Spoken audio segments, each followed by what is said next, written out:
రాష్ట్ర కమిటీ పిలుపు మేరకు నిజామాబాద్ జిల్లా కేంద్రంలోని ఆర్టీఓ కార్యాలయం ముందు సిపిఎం నాయకులు ధర్నా నిర్వహించారు.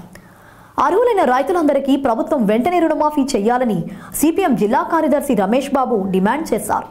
ఆగస్టు 15 లోపే రైతులకు రుణమాఫీ చేస్తానన్న ప్రభుత్వం 31,000 కోట్ల రుణమాఫీకి గాను కేవలం 18,000 కోట్లు మాత్రమే రుణమాఫీ చేసిందని మండిపడ్డారు.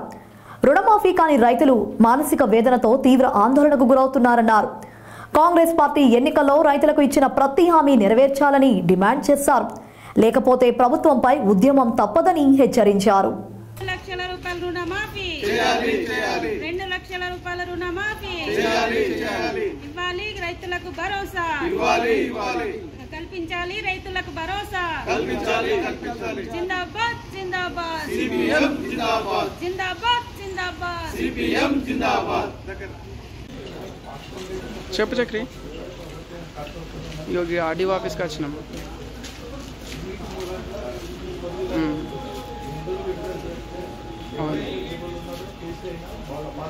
ఆడికి రా, వచ్చినాక చేస్తా. ఓకే.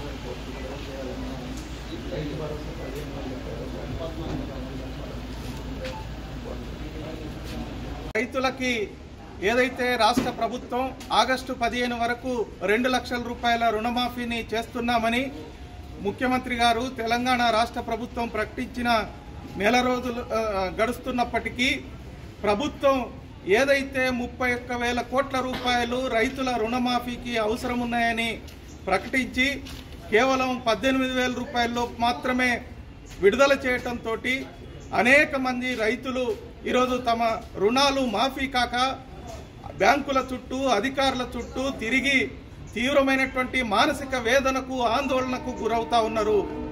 ప్రధానంగా నిధులు తక్కువ విడుదల చేశారనే పేరుతో ఈరోజు చిన్న చిన్న కారణాలను చూపెట్టి ప్రభుత్వం నిర్ణయించినటువంటి నిబంధనల మేరకే రుణాలు మాఫీ అవుతున్నాయనే పేరుతో రైతులను తిప్పుకుంటున్నటువంటి పరిస్థితి ఉన్నది.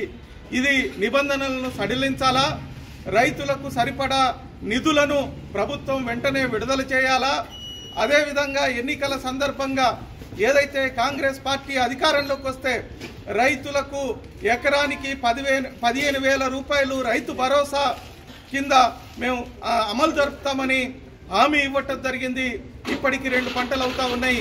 ప్రభుత్వం రైతు భరోసాను ఇంతవరకు అమలు జరపలేదు. ఇప్పటి నుంచైనా వెంటనే రైతు భరోసాకు నిధులని కేటాయించాలని, అదేవిధంగా ఎన్నికల సందర్భంగా రాహుల్ గాంధీ చేత పంటలకి ప్రతి పంటకి క్వింటాలకు 500 రూపాయల బోనస్ని ఇస్తామని ప్రకటించారు. కానీ గత 2 పంటలకి బోనస్ను ఇవ్వలేదు. ఇప్పుడు కేవలం సన్న ధాన్యానికి మాత్రమే 500 రూపాయలు ఇస్తామని చెప్పటం సరైంది కాదు. రైతుల అన్నిటికీ 500 రూపాయల చొప్పున బోనస్ను ఇవ్వాలా, గిట్టుబాటు ధరని కల్పించాలా, ప్రభుత్వమే రైతులు పండించిన పంటల్ని కొనుగోలు చేయాలనేటువంటి డిమాండ్ తోటి ఈరోజు సిపిఎం పార్టీ అన్ని మండల ఆర్టీఓ కార్యాలయాల వద్ద ధర్నాలు నిర్వహించి వినతి పత్రాలు ఇవ్వాలని నిర్ణయించడం జరిగింది.